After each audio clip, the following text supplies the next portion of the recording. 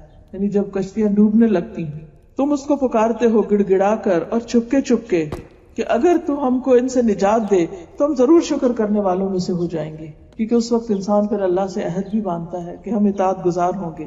پھر ہم دیکھتے ہیں کہ تمام پیغمبروں نے اللہ رب العزت ہی کو پکارا جب بھی ان پر کوئی مشکل آئی، اور اللہ تعالیٰ نے سب انسانوں کے لیے دروازہ کھلا رکھا ہے. فرمایا وَإِذَا سَأَلَكَ عِبَادِي عَنِّي فَإِنِّي قَرِيبٌ أُجِيبُ دَعْوَةَ الدَّاعِ إِذَا دَعَانِ، جب میرے بندے آپ سے میرے بارے میں پوچھیں کہ ہمارا رب کہاں ہے، وہ سنتا ہے یا نہیں، وہ مشکل حل کر سکتا ہے یا نہیں، تو ان کو بتا دیجئے کہ میں ان سے بہت ہی قریب ہوں. جب بھی کوئی پکارنے والا مجھے پکارتا ہے تو میں اس کی پکار سنتا ہوں. لہذا جب آپ دعا کریں تو اس وقت یہ یاد رکھیں کہ میری یہ دعا اس وقت میرا رب سن رہا، وہ سن رہا ہے. کبھی غم کے مارے منہ سے بھی الفاظ نہیں نکلتے تو اس وقت سوچا کریں کہ اس وقت میرا رب میرے دل کا حال جانتا ہے، وہ میری پریشانی سے، میرے دکھ سے واقف ہے، جبکہ اور کوئی اندازہ نہیں کر سکتا کہ میں کس حال میں ہوں. کیونکہ جتنا زیادہ اس بات کا یقین ہوگا کہ رب سنتا ہے، اتنا زیادہ آپ کا دعا میں دل لگے گا، اتنا شوق سے آپ دعا کریں گے، اور جتنے شوق سے آپ دعا کریں گے اور جتنی توجہ سے آپ دعا کریں گے اتنی ہی زیادہ وہ قبولیت کا درجہ پائے گی. اور پھر اللہ تعالیٰ صرف سنتے نہیں، اجیب دعوت الداع، میں جواب دیتا. گویا دعا کے وقت آپ اپنے رب سے بات کر رہے ہوتے اور وہ آپ کو جواب دے رہا ہو. وہ دعا قبول کرتا ہے، کبھی فوراً، کبھی دیر سے، کبھی اس کے بدلے اس سے بہتر عطا کر کے جس کا انسان کو اندازہ بھی نہیں ہوتا، اور کبھی آخرت کے لیے جمع کر کے. لیکن دعا رد نہیں ہوتی. یہ نہیں ہوتا کہ آپ مانگ رہے ہیں اور آپ کہتے ہیں قبول نہیں ہوئی، کچھ فائدہ نہیں ہوا، ابھی اور کیا مانگنی، اور کیا، کوئی فائدہ نہیں. نہیں، ایسا کبھی بھی نہیں سوچے کہ فائدہ نہیں، ہر حال میں فائدہ ہے. اس لیے مانگتے رہیے، کیونکہ جو نہیں مانگتا اللہ تعالیٰ اس سے ناراض ہوتا ہے. من لم يسأل اللہ یغضب علیہ، کیونکہ نہ مانگنا تکبر کی علامت. دعا دراصل عبادت کا بھی اعلیٰ ترین حصہ ہے، کیونکہ انسان اللہ کے آگے جھکتا ہے اور اس سے مزید قریب ہوتا ہے. سورۃ المؤمن آیت 60 میں اللہ تعالیٰ فرماتے ہیں وَقَالَ رَبُّكُمُ ادْعُونِي أَسْتَجِبْ لَكُمْ، تمہارا رب کہتا ہے مجھے پکارو میں دعا قبول کروں گا. استجب لکم ان الذین یستکبرون عن عبادتی، وہ لوگ جو میری عبادت سے تکبر کرتے ہیں، یعنی دعا نہیں مانگتے، یہاں عبادت سے مراد دعا ہے، سیدخلون جہنم داخرین، وہ ذلیل ہو کر جہنم میں داخل ہوں گے. کیونکہ شیطان یہاں سے اچکتا ہے، یعنی جو اللہ سے نہیں مانگتے. کیوں نہیں مانگتے؟ کہ ناراض ہے اللہ سے، ہماری نہیں سنی جاتی، فائدہ نہیں ہوا مانگنے کا. ایسی باتیں کرنے سے شیطان بہت خوش ہوتا ہے، اور شیطان پھر انسان کو اللہ سے دور کر کے کسی اور راستے کی طرف لے جاتا ہے. یہاں سے شرک کا دروازہ کھل جاتا ہے جس سے انسان کے سارے اعمال برباد ہو جاتے ہیں. کیونکہ جو ہی انسان نے اللہ کا دروازہ چھوڑ کے کسی اور کا دروازہ پکڑا، غیر اللہ سے اس نے مانگا، تو شرک ہو گیا. اور پھر لوگ کہتے ہیں کہ نہیں ہم قبر والوں سے نہیں مانگتے اور ہم بتوں سے نہیں مانگتے، وہ تو بس اس لیے کہ وہ ہمیں اللہ سے قریب کرتے ہیں، اللہ ہماری نہیں سنتا، ان کی سنتے، لہٰذا ہم ان کے تھرو، ان کے واسطے سے جاتے ہیں. جبکہ اللہ سبحانہ وتعالیٰ فرماتے ہیں وقال ربکم ادعونی، ان کے پاس نہیں جاؤ، مجھے پکارو، استجب لکم، میں جواب دوں گا تم کو، مایوس نہ ہو. اور یہ ایک حقیقت ہے کہ دعا جو ہے وہ انسان کے لیے اجر کا باعث ہے، یعنی سراسر عبادت ہے. یعنی ہم مانگ اپنی ضرورت کی چیز رہے ہوتے ہیں اور اس کے لیے بھی اجر لکھا جا رہا ہوتا ہے. یعنی کتنی حیرت کی بات ہے. جو ملے گا وہ تو ملے گا، لیکن اگر فوراً نہیں مل رہا تو وہ نام اعمال میں عبادت کے طور پر لکھی چلی جا رہی. چاہے اپنی زبان میں مانگے، اردو میں مانگے، انگریزی میں مانگے، عربی میں مانگے، کسی زبان میں مانگے، قرآن کے الفاظ میں مانگے، حدیث کے الفاظ میں مانگے یا اپنی زبان میں مانگے، کچھ بھی مانگیں گے وہ عبادت ہے. الدعاء والعبادہ، دعا ہی عبادت ہے. ایک اور حدیث میں آتا ہے کہ افضل العبادت الدعاء، عبادت میں سے افضل ترین عبادت دعا ہے. اور یہ بھی ہمیں پتہ چلتا ہے کہ دعا کی قبولیت کا اتنا یقین ہونا چاہیے کہ جیسے حدیث میں آتا ہے کہ دعا تقدیر کو بھی بدل دیتی. لا يرد القضاء الا الدعاء، قضاء کو دعا کے سوا کوئی چیز پھیر نہیں سکتی. ولا يزيد في العمر الا البر، اور عمر میں اضافہ نیکیوں سے ہوتا ہے. یعنی کوئی بھی احسان آپ کسی پہ کرتے ہیں تو آپ کی زندگی میں برکت ہو جاتی ہے. علماء نے اس کے دو معنی کیے. ایک تو یہ کہ لٹرلی آپ مثلا 5 سال جینے والے تھے تو 10 سال اللہ تعالیٰ کے حکم سے اس نیکی کی وجہ سے آپ کو اور موقع مل گیا دنیا میں جینے کا. اور دوسرا یہ معنی بھی کیا جاتا ہے کہ آپ جیے تو وہی 5 سال اور، لیکن ان 5 سالوں میں آپ نے وہ کام کیے جو کوئی 10 سال میں کرے. یعنی شارٹ پیریڈ آف ٹائم میں بھی آپ ایسی ایسی نیکیاں کر جاتے ہیں. اچھا، ہمارے نزدیک نیکیاں یا عبادت اور ان کی جو کوانٹٹی ہم بعضوں کو صرف نمبر سے کرتے ہیں، جبکہ اللہ کے یہاں صرف کسی چیز کے نمبرز نہیں کاؤنٹ ہوتے. یہ بھی ہوتا ہے کہ کسی کے پاس صرف ایک ہی نمبر ہو لیکن وہ اتنا زبردست ہو کہ وہ 1000 سے بھی بہتر ہو. مثال کے طور پر حدیث میں آتا ہے الدال علی الخیر کفاعلہ، نیکی کی راہ دکھانے والا ایسا ہی جیسے اس کو کر لینے والا.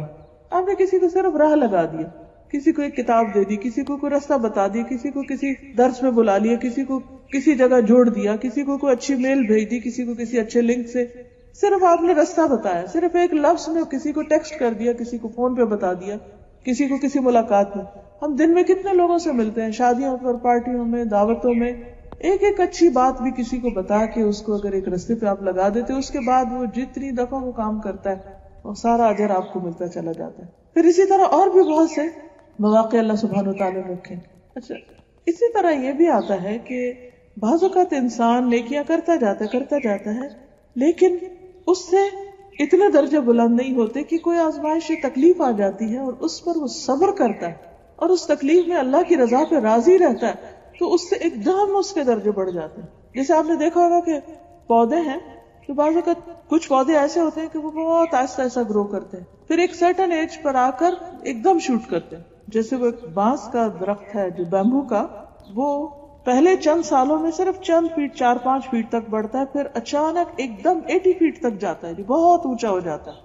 تو مجھے ہمیشہ اس سے یہی مثال یاد آتی کہ بعض اوقات انسان نیکی کے کام کر رہا ہے، اپنی روٹین کی نماز روزہ کر رہا ہے، آدھی لائف ہے اس کی روٹین کی، کہ اچانک کوئی ایسا ٹیسٹ آ جاتا ہے زندگی میں، اس کی ساری روٹین درہم برہم ہو جاتی ہے. اب اس کی وہ عبادت، مثلا روزے کا عادی تھا، ہفتے میں سوموار جمعرات کا رکھ رہا ہے، تہجد کی نماز پڑھ رہا ہے، کچھ سب ٹھیک ہے کر رہا تھا، لیکن اب ایسا زلزلہ اس کی زندگی میں آیا، کوئی ایسی تکلیف آ گئی کہ وہ اس کے روزے بھی چلے گئے، اس کی تہجد بھی. اب وہ پریشان ہے کہ میری نیکی کی تو روٹین ختم ہو گئی، چھوٹ گئی. لیکن اس کو نہیں یہ معلوم ہوتا یا اس کو خیال نہیں آتا کہ اس تکلیف سے جو اس نے صبر کیا اور اللہ کی رضا پہ راضی رہا اور اپنی زبان سے کوئی غلط کلمہ نہیں نکالا، وہی بیمبو کے درخت کی مثال کی طرح وہ ایک دم درجے میں وہاں گیا. پلس وہ جو بیماری سے پہلے یا تکلیف سے پہلے وہ نیکیاں کر رہا تھا ان کا اجر بھی لکھا گیا، کیونکہ وہ ان کو روٹین میں کرتا تھا. حدیث میں آتا ہے نا کہ ایک شخص عام دنوں میں جو عبادت کرتا ہے، اگر بیماری یا سفر کی وجہ سے اس کی عبادت میں خلل آتا ہے تو فرشتے اس کے وہ عبادت بھی ساتھ ساتھ لکھتے چلے جاتے ہیں. یعنی وہ اجر کا سلسلہ منقطع نہیں ہوتا، اگرچہ وقتی طور پر آپ کی وہ عبادت کا سلسلہ منقطع ہو جاتا ہے. اب اس میں کیا ہوتا ہے، تکلیف میں ایک تو صبر، اور دوسری کیا چیز درجے بلند کرتی؟ دعا. عام حالات میں ہم اتنی دعائیں نہیں کرتے، جب سب ٹھیک ہوتا ہے، ہم فزیکلی بھی فٹ ہوتے ہیں اور ہر چیز ہماری مرضی کے مطابق چل رہی ہوتی ہے تو ہم نماز پڑھتے ہیں، نماز پڑھ کے تو سوچتے کیا دعا مانگے، سب ٹھیک تو ہے، چلو اٹھو کچھ اور کرو. لیکن جب ذرا بھی کوئی تکلیف آتی خود کو یا اپنے کسی پیارے کو، پھر ہم لمبی دعائیں مانگنے لگتے ہیں، اور یہ لمبی دعائیں کرنا اب اس کے درجوں میں ایک دم اضافے کا ذریعہ بن گیا، اوپر سے اوپر، اوپر سے اوپر ایک دم. اس لیے لازم ہے کسی حال میں بھی ہو اللہ کی رضا پہ راضی رہے، اللہ کی رضا پہ راضی رہے. کہ اللہ اگر تو نے مجھے امن اور سلامتی کے ساتھ نیکی کی توفیق دی ہے تو میں اس پر بھی راضی، اور اگر تو نے کسی آزمائش کے ذریعے مجھے صبر کی توفیق دی ہے تو میں اس پر بھی راضی. میں ہر حال میں تجھ سے راضی، کچھ دیا میں اس پر بھی شکر گزار، اور اگر دے کر واپس لے لیا میں اس پر بھی شکر گزار، اور اگر تو نے مجھے دیا ہی نہیں تو میں اس پر بھی شکر گزار، میں ہر حال میں شکر گزار۔ جب دل کی یہ کیفیت ہوتی ہے تو انسان واقعی اللہ کے مقرب بندوں میں شامل ہو جاتا ہے۔ اور آپ دیکھیے کہ ایوب علیہ السلام پر جب بہت اچھے حالات تھے، مال بھی تھا، اولاد بھی تھی، گھر بھی، تو وہ دین کی تبلیغ کرتے تھے، تو ان کے جو مخالف تھے وہ کہنے لگے کہ آپ بھلا کیوں نہ اللہ کی عبادت کریں، اللہ نے آپ کو سب کچھ دے رکھا ہے۔ اللہ تعالیٰ نے ان کو آزما لیا، مال بھی چلا گیا، اولاد بھی چلی گئی، مویشی بھی مر گئے، ہر چیز ختم، حتیٰ کہ کچھ عرصے کے لیے بیوی بھی ایک طرف ہو گئی، تو بالکل تنہا رہ گئے، اور ساتھ تکلیف بھی، بیماری بھی۔ تو اس وقت اللہ کو پکارتے ہیں، کہتے ہیں کہ یا رب جب تو نے مجھے سب کچھ دیا تو تو جانتا ہے کہ میں اس وقت بھی اپنا نرم گرم بستر چھوڑ کر تیری عبادت کے لیے اٹھتا تھا، لیکن اب جب کہ تو نے سب کچھ لے لیا تو میرے لیے تیرے سوا کوئی باقی نہیں رہا۔ اب اس وقت جو میں تیری عبادت کرتا ہوں اس میں جو لطف ہے وہ پہلے سے بھی کہیں زیادہ ہے، کیونکہ تکلیف میں بہرحال انسان اللہ کی طرف زیادہ مائل ہوتا ہے، اور بہت دل سے، اور سارے غفلت کے پردے پھاڑے جاتے ہیں، اس وقت حقیقی انسان سامنے آتا ہے۔ تو اللہ تعالیٰ ان پر اتنا راضی ہوا، ان کی بیماری بھی دور کر دی، اور ان کو پہلے سے ہر چیز دگنی عطا کی، دنیا میں عطا کی۔ بات کیا تھی کہ صبر اور اللہ کی عبادت میں اور خشوع اور دعا، اور دعا بھی آپ دیکھیں کتنی خوبصورت کرتے ہیں، انی مسنی الضر وانت ارحم الراحمین، صرف رحمت کو پکارتے رہتے کہ تیری رحمت جوش میں آ گئی تو سب کچھ آسان ہو جائے گا۔ اس لیے انسان جس حال میں بھی، عام حالات میں بھی پکارے اور تکلیف میں بھی، لیکن کبھی بھی اللہ سے ناراض نہ ہو، اور یہ یاد رکھے کہ دعا تو قدر کو پھیر سکتی۔ حضرت عمر جیسے دعا مانگتے تھے کہ اللہ اگر تو نے ہمیں اشقیاء میں سے لکھ رکھا ہے تو ہمیں سعداء میں لکھ لے، اگر ہمارے انجام میں دوزخ لکھی ہے تو ہمارے لیے جنت لکھ دے، تو کر سکتا ہر چیز، بیدک الخیر انک علی کل شیء قدیر، ہم تیری رحمت کے محتاج۔ تو یہ اصل میں کیا ہے؟ دعا ایک ایسا ڈائریکٹ کنیکشن ہے اللہ رب العزت کے ساتھ، اتنا قرب کا رشتہ ہے جو کسی اور عبادت میں نہیں ہوتا۔ ایک سرگوشیاں ہے، ایک مناجات ہے، ون آن ون بیس پر ایک ایسا تعلق ہے کہ جو نہایت پر لطف ہے۔ آپ دیکھیے کہ آپ انسانوں سے یہ توقع رکھتے ہیں نا کہ وہ آپ کی دل کی بات سمجھ لیں، وہ آپ کے اشارے کو سمجھ لیں، وہ آپ کی ضروریات کو خود ہی سمجھ لیں، اور جو لوگ سمجھ جاتے ہیں ان سے آپ کو ایک دم محبت ہوتی ہے کہ اچھا اتنا کیئرنگ کہ زبان سے کہنا ہی نہیں پڑا اور اس کو خود ہی سمجھ میں آ گئی۔ تو یہ کون کرتا ہے؟ جو آپ کے بہت قریبی ہوتے ہیں، ماں باپ ہوتے ہیں، دوست ہوتے ہیں، یا جو لوگ واقعی انسانوں کے قدردان ہوتے ہیں، ان کے اندر اللہ نے یہ خوبی ڈالی ہوتی۔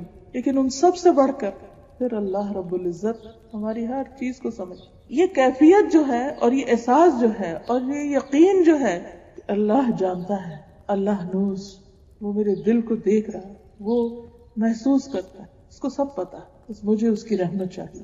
یا حی یا قیوم برحمتک استغیث، کتنی خوبصورت دعا اللہ کے اسماء الحسنی کے ساتھ، اور اس میں بھی کیا کیا گیا؟ رحمت کو پکارا گیا۔ جیسے زکریا علیہ السلام نے کہا تھا کہ لم اکن بدعائک رب شقیا، ضروری نہیں ہوتا کہ انسان کوئی لفظ بول کر ہی مانگے، بعض اوقات دل ایسا غم میں گھٹا ہوا ہوتا ہے کہ یہ بھی سمجھ نہیں آتا کہ کہیں کیا، کیسے مانگے۔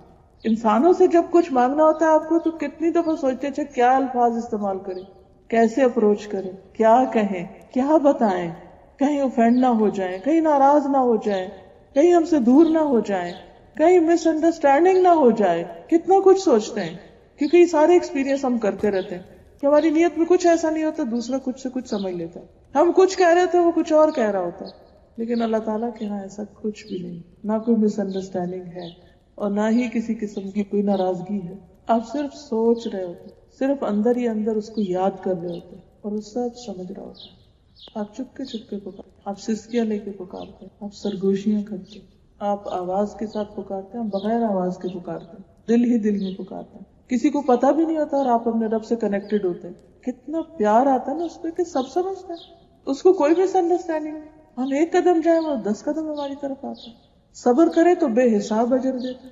انما یوفی الصابرون اجرهم بغیر حساب، اگر اس نے ہمارے لیے کچھ لکھا ہے تو اس کو مٹا بھی سکتا ہے، تو تقدیر بھی بدل دے گا، سب ٹھیک ہو جائے گا۔ لیکن شیطان یہ یقین نہیں آنے دیتا، یہ یقین واپس لانے کی ضرورت ہے۔ معلوم ہم کو ہوتا ہے اللہ دعا سنتا ہے، لیکن یقین سے ہم نہیں سوچتے۔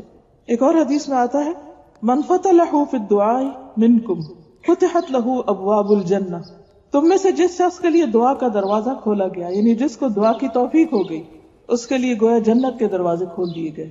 اور جو بھی اللہ سے مانگا جاتا ہے اللہ کے نزدیک ان میں سب سے زیادہ پسندیدہ چیز عافیت، کہ انسان اپنے لیے عافیت مانگتا ہے، کیونکہ بعض اوقات آزمائش انسان کے دین کے لیے اور خطرناک ہو جاتی ہے. ایک اور حدیث میں آتا ہے کہ ان الدعاء ينفع مما نزل ومما لم ينزل فعليكم عباد اللہ بالدعاء. دعا ان مصیبتوں میں بھی فائدہ دیتی ہے جو اتر چکی، اور ان میں بھی جو ابھی اتری نہیں واپس چلی جاتی.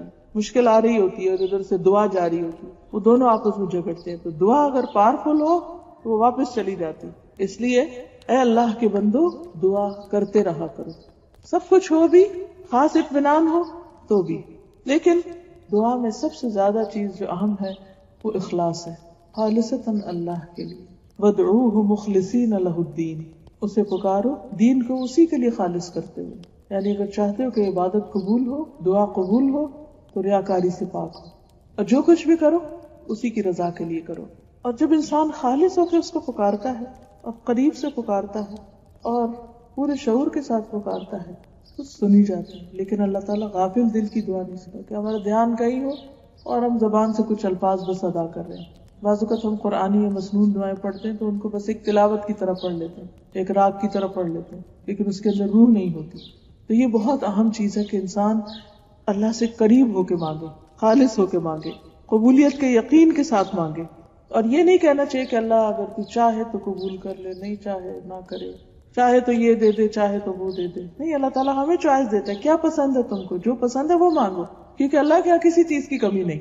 تو بہترین سے بہترین مانگو، وہ دے گا. سنن ترمذی کی روایت ہے ادعوا اللہ وانتم موقنون بالاجابہ، اللہ سے مانگو اجابت یعنی قبولیت کا یقین رکھتے ہوئے. جیسے کسی کے بارے میں آتا نا کہ جب وہ صلاۃ الاستسقاء کے لیے نکلے تو چھتری لے کے نکلے، تو نے کہا کہ چھتری کس لیے؟ کہا کہ اللہ سے دعا کرنے جا رہے ہیں، بارش ضرور ہوگی تو امبریلا ساتھ ہے. آخر ہمیں یہ یقین کیوں نہیں آتا کہ وہ کر سکتا ہے، اس کے لیے کچھ بھی مشکل نہیں، اس کو تو کن کہنا ہے اور بادلوں کو حکم دینا ادھر چلے جاؤ اور وہ ہو جائے گا. پھر اسی طرح حدیث میں آتا ہے جب تم میں سے کوئی دعا کرے تو اسے چاہیے کہ پکے یقین کے ساتھ دعا کرے، اور اس طرح ہرگز نہ کہے کہ اے اللہ اگر تو چاہتا ہے تو مجھے عطا کر دے. بات دراصل یہ کہ اللہ کی ذات کو کوئی مجبور کرنے والا نہیں ہے. پھر اسی طرح خشوع و خضوع، دعا کے وقت رو کر مانگا جائے تو وہ اللہ کو اور بھی زیادہ پسند ہے. اگر رونا نہ آ رہا ہو تو رونے کی کوشش کی جائے، مسکین ہو کر، عاجز ہو کر، کیونکہ یہ ایک بندگی کی علامت ہے. حدیث میں آتا ہے کہ نبی صلی اللہ علیہ وسلم نے ابراہیم علیہ السلام کے متعلق اللہ تعالیٰ کے قول کہ انہوں نے کہا تھا کہ رب انہن اضللن کثیرا من الناس فمن تبعنی فانہ منی، اور عیسیٰ علیہ السلام کے قول ان تعذبہم فانہم عبادک وان تغفر لہم فانک انت العزیز الحکیم. جب یہ تلاوت کی تو اپنے دونوں ہاتھ اٹھا کر دعا فرمانے لگی، اے اللہ میری امت میری امت، اور یہ کہتے ہوئے رو دیے. ابراہیم علیہ السلام نے کیا کہا تھا کہ جو میری پیروی کرے وہ مجھ سے ہے، اور عیسیٰ علیہ السلام نے کہا کہ اگر تو ان کو عذاب دے تو تیرے بندے ہیں، معاف کر دے تو تیرے بندے ہیں. لیکن حضور صلی اللہ علیہ وسلم نے کیا دعا کی کہ یا رب میری امت میری امت. یہ نہیں کہا کہ جو میری پیروی کرے صرف اس کو بخش دے، بلکہ کیا کہا کہ تو سب کو بخش. تو اللہ تعالیٰ نے حالانکہ وہ سب کچھ جانتا ہے، جبریل علیہ السلام سے کہا کہ محمد صلی اللہ علیہ وسلم کے پاس جائیے اور ان سے رونے کا سبب دریافت کیجیے. حالانکہ اللہ تعالیٰ کو خود پتا کہ نبی صلی اللہ علیہ وسلم کیوں روئے، لیکن پھر فرشتے کو بھیجا کہ پوچھو. جبریل حاضر ہوئے تو آپ نے انہیں رونے کا سبب بتایا، حالانکہ اللہ تعالیٰ کو سب پتا ہے. تو اللہ تعالیٰ نے جبریل علیہ السلام سے کہا کہ آپ جائیے اور انہیں ہماری طرف سے بشارت دیجیے کہ ہم آپ کی امت کے بارے میں آپ کو راضی کر دیں گے، پریشان نہیں کریں گے. یعنی آپ جو اپنی امت کے بارے میں چاہتے ہیں آپ کو خوش کر دیں گے. لیکن کیا وجہ تھی کہ آپ ایک تڑپ کر مانگ رہے تھے اور دوسرا رو کر مانگ رہے تھے. یعنی دل کی تڑپ اور آنکھوں کے آنسو یہ دعا کی قبولیت میں اضافے کا ذریعہ بنتے ہیں. پھر دعا میں تکرار اور اصرار کہ اللہ تعالیٰ تو کر دے، اور بار بار. یعنی کہے کہ اچھا میں نے وہ صبح مانگ لی تھی، نہیں، پھر مانگیے پھر مانگیے پھر مانگیے. بندے تنگ ہوتے ہیں، اللہ نہیں تنگ ہوتا. بندوں سے اگر آپ اپنی سگی ماں سے بھی ایک سے دوسری دفعہ کچھ پوچھنا ہی جائے نا، چھوٹے چھوٹے معصوم بچے وہ اگر پوچھنے یہ کیا ہے یہ کیا ہے واٹ از دس، تو کہ چپ کر کے بیٹھو، کیا ہر وقت پوچھتے ہو.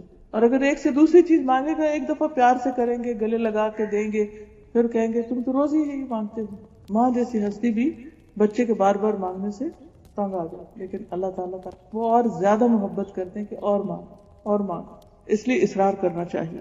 پھر اسی طرح ہاتھ اٹھا کے بھی مانگنا چاہیے. بندوں کے آگے ہاتھ پھیلانا ناپسندیدہ ہے، لیکن اللہ کے آگے ہاتھ پھیلانا پسندیدہ ہے. حدیث میں آتا ہے کہ تمہارا رب بڑا حیا کرنے والا اور سخی ہے. جب بندہ اس کے حضور ہاتھ اٹھاتا ہے تو خالی لوٹاتے ہوئے اسے شرم آتی. پھر اسی طرح حمد و ثنا کرنی چاہیے، اللہ تعالیٰ کی تعریف کرنی چاہیے، تسبیح پڑھنی چاہیے، کوئی بھی ذکر، اور اسی طرح پہ درود شریف پڑھنا چاہیے. کیونکہ جس دعا کے اول اور آخر میں درود شریف پڑھا جائے تو دعا قبول ہوتی، کیونکہ درود شریف کے ساتھ 10 رحمتیں آتی. عبداللہ بن مسعود کہتے ہیں کہ میں نماز پڑھ رہا تھا اور نبی اکرم صلی اللہ علیہ وسلم کے ساتھ ابو بکر اور عمر بھی تشریف فرماتے. میں دعا کے لیے بیٹھا تو پہلے حمد و ثنا کی، پھر درود بھیجا، پھر اپنے لیے دعا کی. نبی صلی اللہ علیہ وسلم نے فرمایا اس طرح اللہ سے دعا کرو ضرور دیے جاؤ گے. پھر فرمایا اللہ تعالیٰ سے مانگو دیے جاؤ گے. یعنی ان کا یہ عمل آپ نے اپروو کیا. پھر ایک اور چیز یہ ہے کہ جب ہم دعا مانگے تو اس سے پہلے اپنی غلطیوں کا اعتراف کریں. جیسے لا الہ الا انت سبحانک انی کنت من الظالمین، کہ اللہ اگر کسی کام میں رکاوٹ ہے تو میری اپنی کوئی غلطی ہو تو مجھے معاف کر. ندامت کے آنسو، کیونکہ انسان اللہ کا حق تو کبھی دے ہی نہیں سکتا، چاہے ہم کتنے بھی عبادت گزار کیوں نہ ہو. اگر ہم اپنا سارا مال بھی اللہ کے راستے میں دے دیں تو بھی حق ادا نہیں ہو، کیونکہ اس نے اس سے زیادہ ہمیں دیا. اس لیے انسان جب اپنے گناہوں کی معافی مانگتا ہے اور ندامت میں روتا ہے تو وہ اللہ تعالیٰ کو پسندیدہ ہو جاتا ہے. اللہ تعالیٰ کو رحم آتا ہے ایسے بندے پر. حدیث میں آتا ہے کہ بے شک اللہ تعالیٰ بندے کی اس بات کو پسند کرتا ہے جب وہ کہتا ہے کہ لا الہ الا انت انی قد ظلمت نفسی فاغفر لی ذنوبی انہ لا یغفر الذنوب الا انت. جب یہ دعا کرتا ہے انسان، جس کا معنی ہے کہ لا الہ الا انت، تیرے سوا کوئی الہ نہیں، یقیناً میں نے اپنی جان پہ ظلم کیا، تو میرے گناہوں کو بخش دے، تیرے سوا کوئی گناہ معاف نہیں کر سکتا. تو یہ سن کر اللہ تعالیٰ خوشی سے فرماتا ہے کہ میرے بندے نے یہ جان لیا ہے کہ اس کا رب ہے جو معاف بھی کرتا ہے اور سزا بھی دیتا ہے. تو اللہ تعالیٰ اس بات پر خوش ہو جاتا ہے کہ میرا بندہ میرے پاس آیا ہے اپنے غلطیوں کو دھونے کے لیے. تو اس کے بعد پھر اللہ تعالیٰ جب خوش ہوتے ہیں تو انسان اس سے مانگے تو اس میں قبولیت کے زیادہ چانسز ہوتے ہیں. اور ایک اور روایت میں آتا ہے کہ غفرت لعبدی، میں نے اپنے بندے کو بخش دیا، معاف کر دیا. کیونکہ گناہ انسان کے رزق میں بھی رکاوٹ بنتے ہیں، گناہ انسان کی دعاؤں کی قبولیت میں بھی رکاوٹ بنتے ہیں. اس لیے انسان کو اپنے گناہوں کو دور کرنے کے لیے، ان کو ہٹانے کے لیے پہلے کام کرنا چاہیے.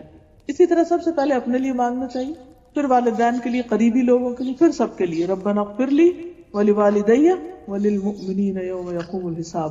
نبی صلی اللہ علیہ وسلم جب کسی کا ذکر کرتے تو اس کے لیے دعا کرتے، اور دعا کی ابتدا اپنے سے کرتے. اس میں ایک فائدہ یہ بھی ہے کہ انسان جب کسی کے لیے دعا کرتا ہے اور اس سے پہلے اپنے لیے مانگتا ہے تو اس کا مطلب ہے وہ وہی چیز اپنے لیے مانگ رہا ہے جو اس کے حق میں بہتر ہے. تو دوسرے کے لیے بھی وہ مانگ رہا ہے جس کو وہ اپنے لیے پسند کرتا ہے. کیونکہ ایمان کا تقاضا یہی ہے کہ ہم دوسرے کے لیے وہ پسند کریں جو ہم اپنے لیے کرتے ہیں. تو دعاؤں میں بھی یہی اصول ہے. پھر یہ ہے کہ ضروری نہیں کہ بہت لمبی دعا کی جائے. ٹھیک ہے، کبھی کبھی انسان لمبی بھی کر سکتا ہے، لیکن اگر دعا میں چند مختصر الفاظ بھی ہوں مگر کوالٹی اس کی اچھی تو وہ زیادہ بہتر ہے. جیسے لا الہ الا انت سبحانک انی کنت، اور ساتھ انسان روئے اور اللہ کو پکار کے اٹھ جائے، اتنا بھی کافی ہے. کیونکہ بعض اوقات ہم سمجھتے ہیں کہ ابھی وقت نہیں، پھر ٹھہر کے دعا کریں گے جب سب کام ہو جائیں گے. بائی دا ٹائم ہم تھک چکے ہوتے ہیں، پھر ہمت ہی نہیں رہتی، کوالٹی نہیں ہے. جب دل میں آئے، بس آپ کچن میں کام کر رہے ہیں، کھڑے ہیں، آپ کو کوئی سوچ آتی، کوئی خیال آتے، کوئی پریشانی کی لہر آتی، ویٹ نہ کریں گے اچھا زور کی نماز پڑھیں گے تو پھر دعا مانگیں گے، ادھر ہی کھڑے ہو کے رو کے اللہ سے مانگیں. بعض اوقات انسان کے پاس شارٹیسٹ ٹائم ہوتا ہے. یونس علیہ السلام نے مچھلی کے پیٹ میں کتنا مانگا، معلوم نہیں اس وقت ان کا حال کیا ہوگا، سانس بھی آ رہا ہوگا کہ نہیں، اتنے اندھیرے میں اور ایسی بند جگہ کے اوپر. لیکن اس وقت انہوں نے چھوٹے سے الفاظ میں اللہ تعالیٰ کو پکارا اور اللہ نے ان کی اتنی بڑی پریشانی دور کر. پھر اتنے اندھیروں میں چلے گئے تھے، باہر نکل آئے. انبلیویبل. اگر قرآن میں یہ نہ لکھا تو یقین ہی نہ آئے. لیکن وہ 1,00,000 دفعہ انہوں نے نہیں پڑھا.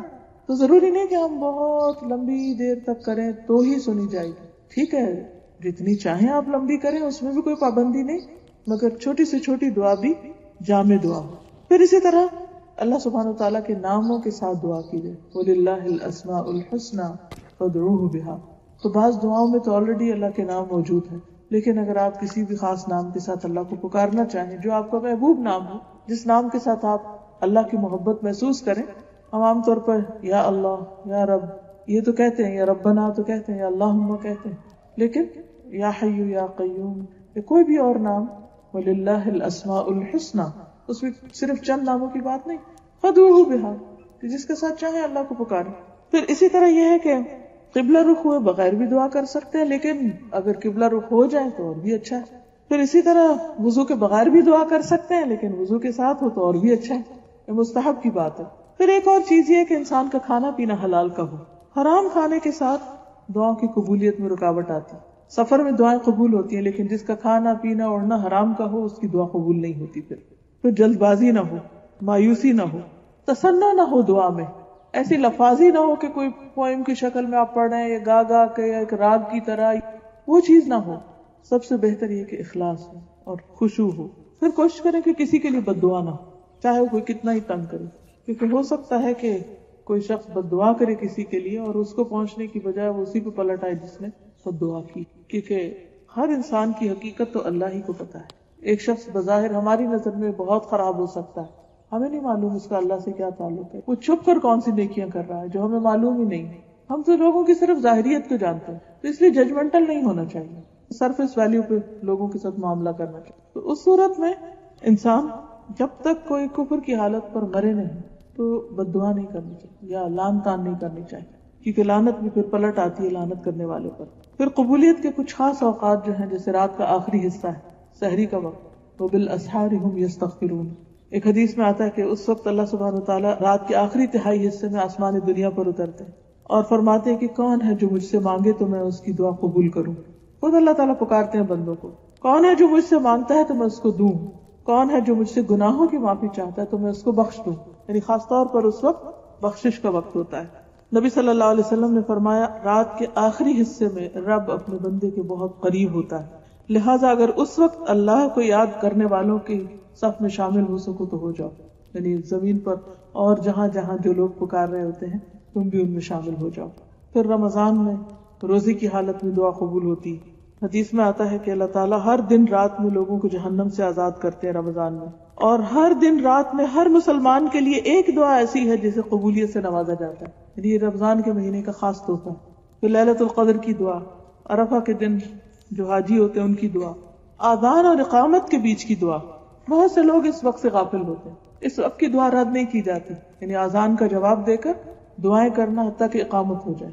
پھر سجدے میں انسان سب سے زیادہ قریب ہوتا ہے۔ پھر فرض نماز کے بعد کی دعا، جمعہ کے دن خاص گھڑی کی دعا، کفار سے جنگ کرتے وقت کی دعا، پھر مصیبت کے وقت کی دعا، انا للہ و انا الیہ راجعون، اللہم اجرنی فی مصیبتی واخلف لی خیرا منہا، یعنی دکھی انسان کے دل سے جو دعا اٹھتی ہے وہ بھی قبولیت کا درجہ پاتی ہے۔ زمزم پیتے وقت کی دعا، بارش کے اترتے وقت دعا، قرآن مجید پڑھنے کے بعد کی دعا، مرغ کی آواز سننے پر۔ ایک دن کسی سے ملاقات ہوئی تو وہ کافی برہم تھی کہ وہ ان کے ہمسائے جو ہیں وہ انہوں نے مرغی رکھے ہوئے اور وہ بہت شور مچاتے ہیں دن۔ اب ایک ہم اس پہ پریشان رہ سکتے اور دوسرا ہم خوش ہو سکتے ہیں کہ اس وقت دعا قبول ہوتی ہے، تو جب مرغا بولے سب فوراً دعا شروع کر، وہ ہمیں سمجھے کہ ریمائنڈر دے رہا ہے، تو پریشانی کی بجائے انسان خوش ہونے لگے۔ سچویشن وہی ہے لیکن ایٹیٹیوڈ بدل جائے گا ہمارا کہ وہ ریمائنڈر۔ یہ صحیح بخاری کی روایت ہے، جب تم مرغ کے بولنے کی آواز سنو تو اللہ تعالیٰ سے اس کے فضل کا سوال کرو کیونکہ وہ اس وقت فرشتہ دیکھتا ہے، اور جب تم گدھے کے ہینگنے کی آواز سنو تو اللہ تعالیٰ کی پناہ مانگو کیونکہ وہ شیطان دیکھتا ہے۔ دونوں سچویشن۔ پھر اسی طرح مریض کی جب آپ عیادت کریں تو اس وقت 70,000 فرشتے انسان کے لیے دعا کرتے ہیں۔ ہم بعض اوقات لوگوں سے کہتے رہتے ہیں آپ ہمارے لیے دعا کریں، دعاؤں میں یاد رکھیں، لیکن کچھ کام ایسے ہیں کہ اگر آپ وہ کریں تو اللہ تعالیٰ آپ کے لیے فرشتے مقرر کر دے گا جو آپ کے لیے دعائیں کریں گے۔ جس دن آپ پریشان ہوں، دکھی ہوں، تو کسی مریض کی عیادت کے لیے چلے جائیں۔ ایک تو اس کی تکلیف دیکھ کے آپ کو اپنی تکلیف بھول جائے گی، اپنی کم ہونے لگے گی، اور دوسرے یہ کہ فرشتے آپ کے لیے دعائیں شروع کر۔ پھر اسی طرح جو شخص اللہ کے راستے میں مجاہد ہوتا ہے، حج یا عمرہ کرتا ہے، جو فی سبیل اللہ نکلتا ہے، اس کی دعا قبول ہوتی ہے، جسے مسافر بھی ہوتا ہے۔ پھر اسی طرح جو مظلوم ہوتا ہے، جس پہ کوئی ظلم کرے۔ پھر والد جو اپنی اولاد کے لیے دعا کرے، باپ کی دعا بچوں کے حق میں۔ پھر اسی طرح اولاد جو اپنے والدین کے حق میں دعائیں کرتے ہیں۔ مرنے کے بعد سارے اعمال ختم ہو جاتے ہیں سوائے 3 چیزوں کے، اس میں نمبر 1 ہے ولد صالح یدعو لہ، نیک اولاد جو اپنے والدین کے لیے دعا کرتی، اور صدقہ جاریہ مال میں سے اور علم میں سے جس سے لوگ فائدہ اٹھائیں۔ پھر کسی کی غیر موجودگی میں اس کے لیے دعا کرنا، کسی کو دکھی دیکھا اس کے لیے بیٹھ کے دعا کریں، کسی کو بیمار دیکھا اس کے لیے دعا کریں، کسی نے آپ سے اپنی کسی پریشانی کا ذکر کیا، اب آپ اپنے لیے دعا کریں، اس کے لیے بھی کریں. آپ چاہتے ہیں آپ کے بچوں کو ہدایت ملے، آپ دوسرے کو بچے کی ہدایت کی دعا کریں. آپ چاہتے ہیں آپ کو رزق ملے، آپ دوسروں کے لیے خوشحالی کی دعا کریں. کوئی چیز جو آپ اپنے لیے چاہتے ہیں دوسروں کے لیے مانگنا شروع کر دیں. اللہ تعالیٰ ایسا فرشتہ مقرر کرے گا جو آپ کے لیے دعا کرے گا کہ اللہ اس کو بھی عطا کر دے، دوسرے کے لیے مانگ رہا. پھر اسی طرح عادل حکمران جو ہے اس کی دعا قبول ہوتی. پھر وہ شخص جو خوشحالی میں دعا کرتا ہے، جب وہ تنگی میں آتا ہے تو اس کی بھی دعا قبول ہوتی، کیونکہ حدیث میں آتا ہے جو شخص یہ چاہتا ہے کہ اللہ تعالیٰ سختی اور غم میں، تکلیف میں اس کی دعا قبول کرے، تو اسے چاہیے کہ خوشحالی میں بکثرت دعا کرے. پھر رات کو جس وقت آنکھ کھلے اس وقت دعا کرنا. اور یہ تو بہت ہی خوبصورت دعا ہے.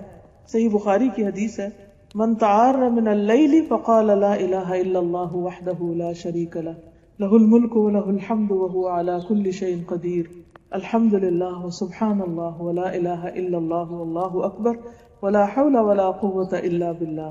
پھر اس کے بعد کہ اللہم اغفر لی، یا کوئی اور دعا کرے تو اس کی دعا قبول ہوگی. جو عمر بڑی ہوتی ہے رات کو آنکھ ضرور کھلتی. اب بعض لوگوں کو کسی بیماری کی وجہ سے بھی رات کو کئی دفعہ ان کی آنکھ کھل جاتی، تو یہ دعا لکھ کے اپنے پاس رکھ لیں یا زبانی یاد کر لیں. یہ سارے حصے ہم کو یاد ہے الگ الگ، صرف اس ترتیب میں یاد کرنے کی ضرورت ہے.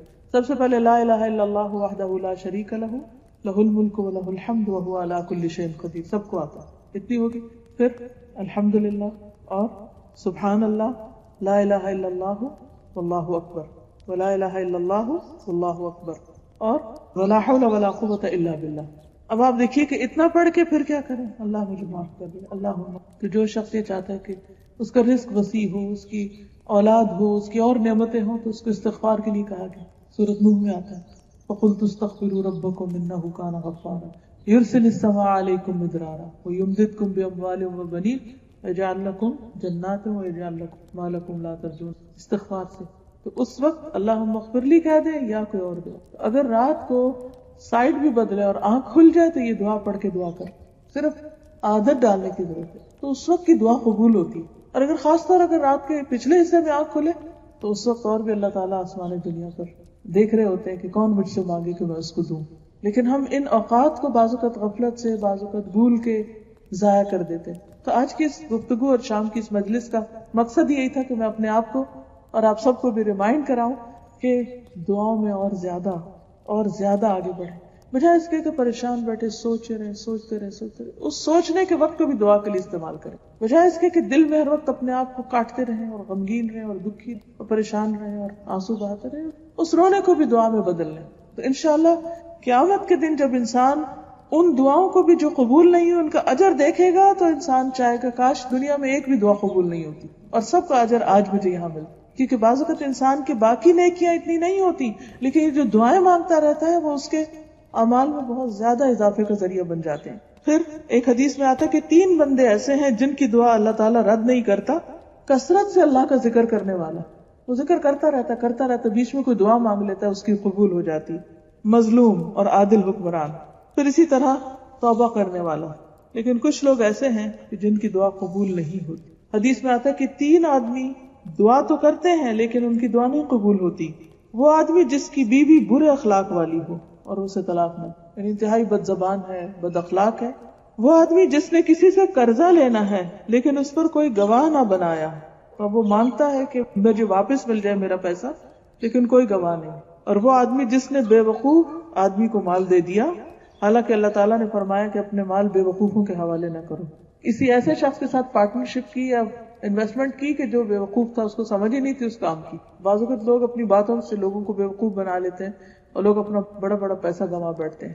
اور وہ انسان دعا کرتے ہیں اللہ وہ میرا پیسہ واپس آئے، میرا جو قرض دیا تھا واپس آئے، میری پریشانی دور ہو، لیکن ان کی نہیں سنی جاتی جو اس طرح کا کام کرتے. پھر اسی طرح اللہ تعالیٰ فرماتے ہیں کہ نیکی کا حکم دو اور برائی سے روکو، اس سے پہلے کہ تم مجھے پکارو اور میں تمہاری دعا قبول نہ کروں. کیونکہ امر بالمعروف اور نہی عن المنکر اگر نہیں کرو گے تو بھی دعاؤں کی قبولیت میں رکاوٹ ہوگی. اور تم مجھ سے سوال کرو اور میں تمہیں کچھ عطا نہ کروں، اور تم مجھ سے مدد مانگو اور میں تمہاری مدد نہ کروں. تو اجتماعی حیثیت میں اکٹھے جو امت کی حالت ہے، بعض اوقات ہم سوچتے ہیں نا اتنی حرم میں بھی دعائیں ہوتی ہیں، ہر جگہ ہوتی ہیں، کیوں نہیں قبول ہوتی؟ کیونکہ بحیثیت امت ہم اپنے اس فرض کو بھول گئے. ہم اپنے انڈیویجول عبادت کرتے رہتے ہیں، لیکن اگر کوئی غلط کر رہا ہے تو اس کو روکتے نہیں. کوئی کسی کی غیبت کر رہا ہے، کوئی ظلم کر رہا ہے، کوئی کسی کو ستا رہا ہے، اور ہم مشورہ اس کو دے سکتے ہیں، ہم اس کو سمجھا سکتے ہیں، لیکن ہم کہتے ہیں ہم کیا کریں، وہ نہیں سنے گا. نہیں سنے گا یا نہیں، آپ اس کو بتا دو ایک دفعہ. کوئی برا کر رہا ہے تو روک دو، اور اچھی بات پتا ہے تو شیئر کرو کسی بھی طرح. تو جب آپ اچھی بات دوسروں سے شیئر کرتے، نیکیوں کے دروازے لوگوں کے لیے کھولتے، تو اللہ تعالیٰ آپ کی دعائیں قبول کرتا ہے. پھر ایک اور حدیث میں آتا ہے، المعجم الاوسط طبرانی کی حدیث ہے، آدھی رات کو آسمان کے دروازے کھولے جاتے ہیں اور پکارنے والا آواز دیتا ہے کہ ہے کوئی دعا کرنے والا کہ اس کی دعا قبول کی جائے، ہے کوئی مانگنے والا کہ اسے دیا جائے، ہے کوئی مصیبت زدہ کہ اس کی مصیبت دور کر دی جائے. پھر جو مسلمان اس وقت دعا کرتا ہے اس کی دعا قبول ہوتی، مگر زانیہ عورت جو اپنی شرمگاہ کے ذریعے کمائی کرتی ہے اور ٹیکس وصول کرنے والے کی دعا قبول نہیں. یعنی زنا یا حرام کام کرنے والوں کی اس وقت قبول نہیں ہوتی، کیونکہ ان کو اپنے اس عمل کو بدلنے کی ضرورت ہے، کیونکہ گناہ انسان کی دعاؤں کی قبولیت میں رکاوٹ بن جاتے ہیں، اور خاص طور پر کبیرہ گناہ جیسے شرک ہے، والدین کی نافرمانی ہے. اب کوئی شخص اپنے ماں باپ کو ستاتا ہے یا اسی طرح زنا یا شراب اور ان حرام کاموں میں پڑا ہوا ہے، تو پھر اس کے لیے مشکلیں بڑھتی چلی جاتی ہیں. تو ان گناہوں پر توبہ کر کے اللہ کی طرف رجوع کرنے کی ضرورت ہے. اللہ تعالی ہم سب کو اپنی رحمت فرمائے اور ہمارے گناہوں کو معاف کر دے اور ہمارے دلوں کی پکار کو سنتا رہے. وآخر دعوانا الحمدللہ.